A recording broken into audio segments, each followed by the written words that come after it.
le match des traders. Dorian Abadi de chez Meilleur Taux est avec nous en duo avec Mathieu Serron de chez Galileo Trading. Bonjour à tous les deux. Mathieu, on commence avec vous. La bourse de Paris orientée à la hausse ce vendredi matin, mais le regard tourné vers les États-Unis sans doute. Oui, les États-Unis à 14h30 pour les chiffres d'inflation qui seront précédés 30 minutes plus tôt par les chiffres d'inflation en Allemagne aussi qui vont être intéressants, et des marchés qui, sur le fond, restent quasiment imperturbables. On voit que malgré la secousse d'Ipsic en début de semaine, eh bien, les marchés actions ont repris leur marche en avant, avec un CAC qui est revenu à proximité de ses plus hauts, donc de vendredi dernier, autour des 8000 points. Le DAX qui a battu encore à l'instant de nouveaux records à proximité des 21 800 points. Le SP500 et le Nasdaq qui sont à 0,5-1% de leur plus haut donc de la semaine dernière. Donc, et ce qui est paradoxal dans cette phase-là, c'est que malgré des écarts importants sur les valeurs, et on l'a vu notamment cette semaine sur les valeurs du CAC, je pense notamment à HTDR qui a enchaîné des séances à moins 7 et moins 10% lundi et mardi, LVMH qui a perdu 5-6% mercredi. Malgré des écarts importants sur les valeurs, eh bien, on a une volatilité en séance qui reste assez faible. Donc on a des marchés qui bougent. On le voit bien, là, le mouvement que nous avons depuis le début de l'année et plus précisément encore depuis 2 semaines, on est sur une hausse qui est quand même assez phénoménale. Le CAC en hausse de 7% en 2 semaines. Le DAX, c'est à peu près pareil, dans le même ordre de grandeur. Et on a vraiment une hausse qui se fait en mode rouleau compresseur, avec des mouvements qui se font en ligne droite. Lundi, c'était baisse en ligne droite un peu généralisée avant une reprise dans l'après-midi qui s'est poursuivie derrière.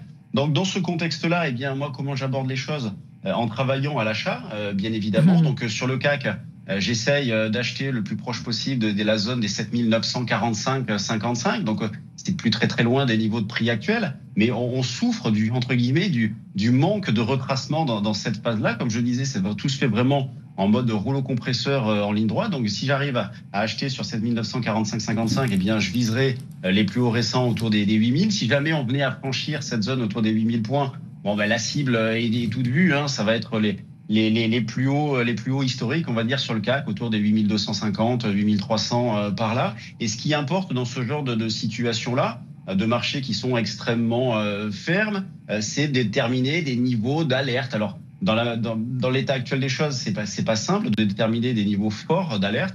Moi, pour l'instant, et depuis le début de la semaine, et ce qui se passe plutôt bien, je prends la zone des 7840. Pour l'instant, on s'est maintenu au-dessus. Donc, je considère qu'à très court terme, tant qu'on se maintient au-dessus de 7840, on reste du bon côté.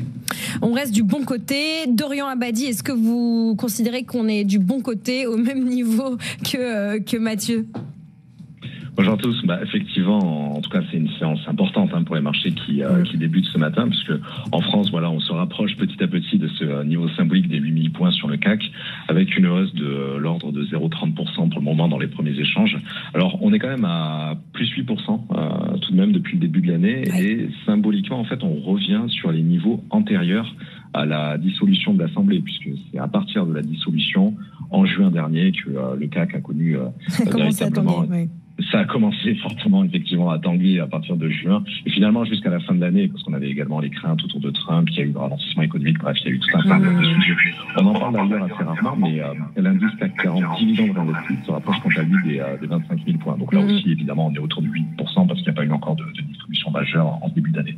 Donc sur le CAC traditionnel, en fait, les acheteurs ont toujours pour objectif principalement les 8000 et 8050 points à court terme pour les prochaines séances. Et puis les vendeurs visent plutôt les 7925 et 7865 points ce matin. C'est vrai que les volumes sont assez faibles, puisque tout le monde attend avec impatience les chiffres de l'inflation américaine à 14h30. Alors en réalité, comme toujours, ça va être source de spéculation sur les prochaines baisses de taux, mais c'est vrai que cette fois-ci, ça devrait être un peu moins exacerbé, dans le sens où on a déjà eu le verdict de la Fed mercredi soir. Pas de changement sur les taux, ça a fait hurler d'ailleurs Donald Trump par rapport à Jérôme Powell. Et puis on a également eu le verdict européen hier, une baisse très largement insuffisante de l'ordre de 0,25%, insuffisante pour lancer l'économie européenne au point mort, et alors que l'inflation est maîtrisée, on l'a encore vu avec les chiffres français ce matin. Voilà, un petit mot enfin, on a quand même du côté des entreprises 2 poids lourds aujourd'hui, Exxon et Chevron, donc les 2 majors pétrolières américaines à surveiller, et bien sûr à nouveau le sujet explosif des droits de douane, puisque hier Trump a confirmé que le Mexique et le Canada seraient à frapper à hauteur de 25% dès le 1er février. Voilà ce qui a surveillé aujourd'hui. Je vous rappelle que c'est Guillaume Sommerer aux manettes de BFM Bourse qui vous aura à suivre ces événements en direct dès 15h30 sur notre antenne. Merci beaucoup Dorian Abadi de chez Meilleur Taux et Mathieu Serron de Galileo Trading d'avoir été avec nous ce matin.